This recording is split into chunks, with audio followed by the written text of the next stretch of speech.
guys, how's it going? This is part 7 of Nay's Postie bike project, and we have finally managed to get the top coat done on all the frame and all the parts that had to be painted. We had quite a lot of wind here, and not bad wind, but just enough wind that it was going to be just hopeless trying to bloody spray stuff out in the open. Obviously I don't have a professional spray booth, so we had to juggle around the weather, and this morning it just slowed down enough for me to get out and quickly do that. It's picked up again now, but anyway, I'll quickly run you through, show you the coat, the final colour of the bike.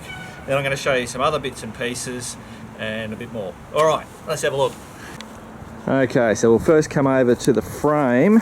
So we've actually put that top coat on, that final coat, and it's going to be hard because the sun's really glaring on that. Maybe if I go around the other way. Oh, it might be a bit better to see the colour. Hopefully it comes out. But yeah, we've managed to take off all the masking tape as well. It was pretty much got to touch dry. I'll just run through this. Some of this you're not going to be able to see, some of it you might. Not exactly the best lighting.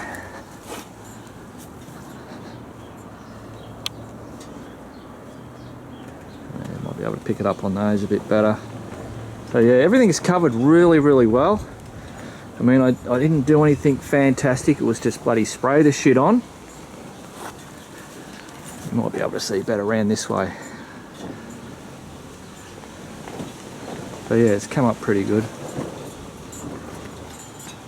I like the ones with the lights. Alright, enough of that bloody shit. So okay, as you would have already guessed, it's an army theme to the bike. So, oh actually, I should go get, there was a book that my old man gave me for my birthday. He sent it down, and it's a picture history of the bikes from day one till now. It was really good, and it's got some army themed bikes in there, which kind of like I don't know, spurred us on the idea of doing an army thing. But we didn't want it to be the classic army where it was that olive drab, although we were going that way to start with, but then we ended up teetering away. So not having the olive drab and the American white star, which is very symbolic of, you know, an army vehicle. So it's kind of like an army theme and something else, I don't know, but I'll go grab this book first.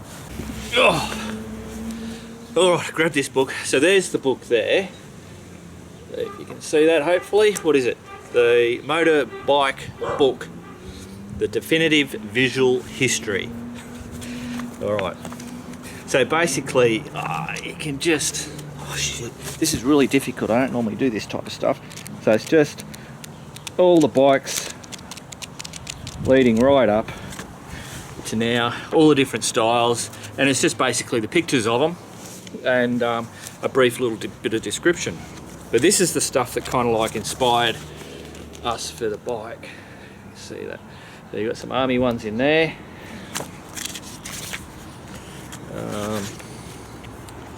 Come on, Mark, don't hold these guys up. Ah, damn it. Oh, here we go. That one there, that's a really cool one. Now obviously we're doing a Postie bike, so it's not going to look like that. So that was kind of like where we got some of the inspiration, but like always, it was very hard to find army paint here in Australia. It was amazing. Like I went around to all the hardware places, and none of them have olive drab or any camos type stuff. We found one set of camo stuff, but it was that peely plastic stuff, so that was no good. Eventually we ended up finding it the Aussie Disposals. It was way up the back, and they had just I think it was a 2 litre tin and a bloody 1 litre tin of olive drab. It was the actual specs for the army colour, but we wanted it in a spray can anyway. So between, well, it was Nay's choice what colour it was to be. So if you know what women are bloody like when they've got to choose something, we went all over town looking at all different bloody paints, and anyway we ended up with that pale eucalypt colour, which is actually what Colour Bond used for the what do you call it, the iron roofs and or iron fencing, colour bond. I don't know, guys in Australia know what I'm talking about. You other guys may not, but anyway, that gives you the idea. Alright, so there you go. It's an army theme, but you know, not 100%. I mean, a bit like bloody, you know, Charlie. You know, I went along with the black thing because I like black. I picked flat black because it was going to be easy. It's going to hide any mistakes or, you know, rough bits and all that kind of stuff. But you know, it's turned, the way it's ended up, the way it's aged like it's a, you know, an old style bike, which I really love. So that worked out well, and hopefully this bike will do the, you know, Tango will do the same thing. He'll age really well. Now, Nays opted to do that chrome thing, which I think I mentioned that. I'll just come over and show you that and show you what she used to do it. Here's some footage of her actually grinding away.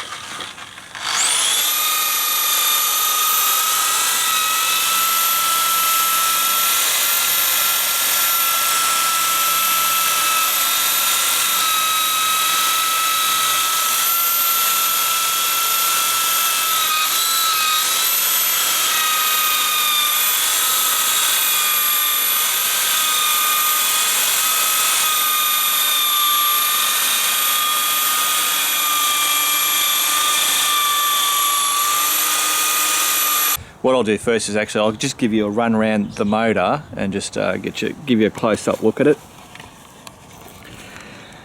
So basically what we've done, or what Nay's done, is really just stick to shining up the parts that are actually going to be seen, like around the back. We've cleaned it up, but we haven't worried about cleaning it up too much.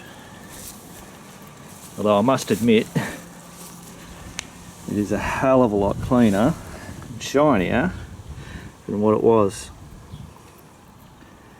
See, we were going to think about painting that, but we decided not even to worry about it.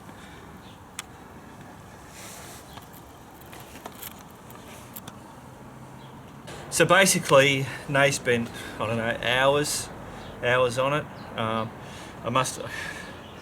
know it was a pretty hard job when I did Charlie, but it made it a little bit easier getting into the tighter areas, having the bloody thing out of the bike. Basically just a standard drill. These, I'll try to give you a close up, they're like a nylon, so it's like a wire brush, but this is actually nylon type stuff, or really stiff stuff. So basically go around and scrape all the paint off and all the shit and dirt, and then she just goes back over it with the little what do you call it, polishing things, and went over it, and hey presto, that's what you end up with. And just as for like protection wise, Charlie, I haven't touched Charlie's engine. I'll just give you a close up of that as well, just so that you can see what happens. Like you can actually see down here, I didn't get all that out, all down there, because it was hard to get to. But now I haven't touched Charlie, like this stuff here, and you can see it still keeps fairly clean. You get all this white kind of like gunky stuff, but all I use is just a bit of metal. I haven't used it yet, but I've got metal polish, and you just give it a quick wipe over, and that'll just clean all that up. But I like the scrappy look, I suppose. All right, now onto the bags. So the bags that we're going to put on it. So obviously I used the really cheap canvas bags that put on there. I've since put containers in there to keep them puffed out, even if there's nothing in there. Anyway, we got a bit special, I suppose, because it is Nay's bike, so we're allowed to splurge a little bit and make it look good.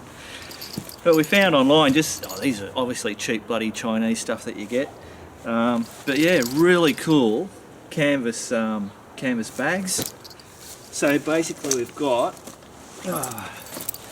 2 of those ones. So these will be for the back of the bike. On the front, so we're going to, with Tango, we're going to do the same thing where we're going to set up those frames so that we can put bags on there and have them mounted properly. With the exception that we're not going to have a top bag like I've got on Charlie here. We're going to have it so that it's kind of like a bit of a V, so there's no room for a top bag. So we're using... Oh, come on, get out of there. So I've got these 2 bags. I think you can hopefully see that. I don't know if it's getting too dark or not. And so they're going to run across the top on either side, like that. And then we've grabbed this bag, which is exactly the same as what's on Charlie. That bag there sits on the top. And it's amazing, having that bag on there and then not having it makes a real big difference to the look of the bike. So we went and bought another one of those, which will go on the front of Tango as well. So there's the bags. What else have I got to say?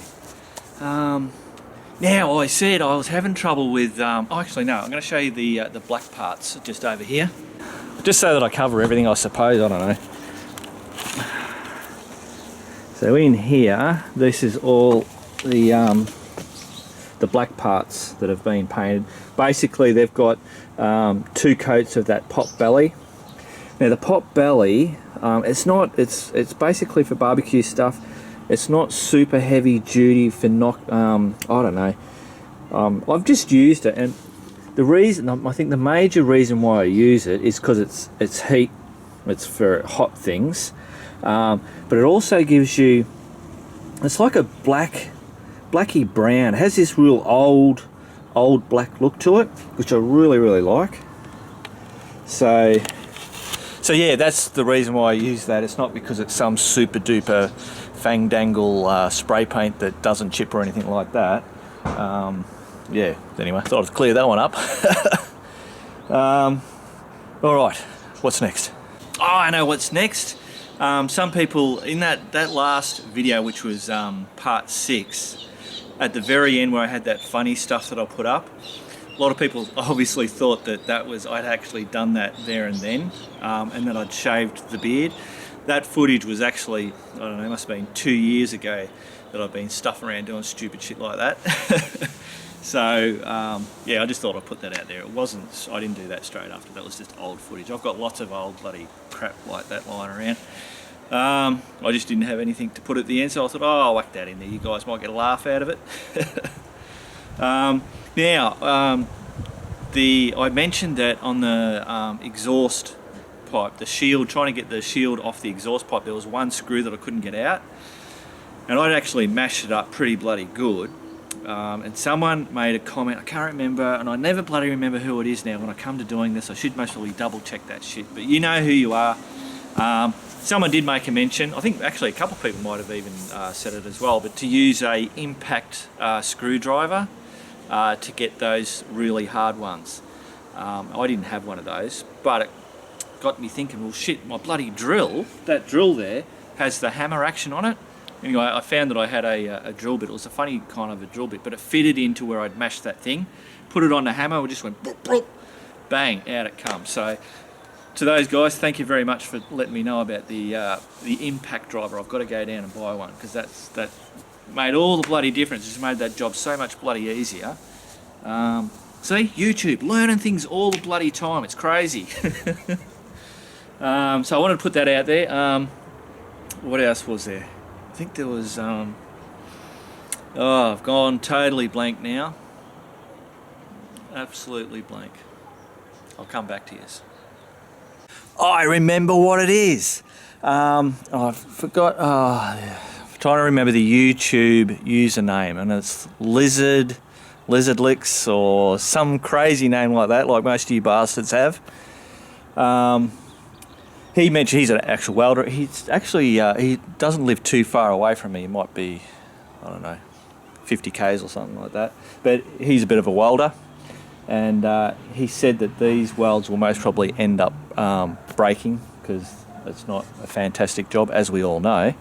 And he even actually offered to come over and to redo it, but I've already gone this far, and they feel pretty solid, and yeah, they most probably will break down the track, but I don't think it's going to be a huge issue purely with the fact that it was running broken anyway. Just the way that it all clamps together, I wasn't going to worry about. I'm not going to worry about it because I'm a bit of a hack like that. But I just thought I'd put that out there. All right, guys, I think that's about it. I can't think of anything more. So now all we have to do is let this dry, most probably a day or two. Let it, do a full set, and then we'll get stuck into putting it all back together. All right, guys, until the next video, which will be part 8. Keep on riding.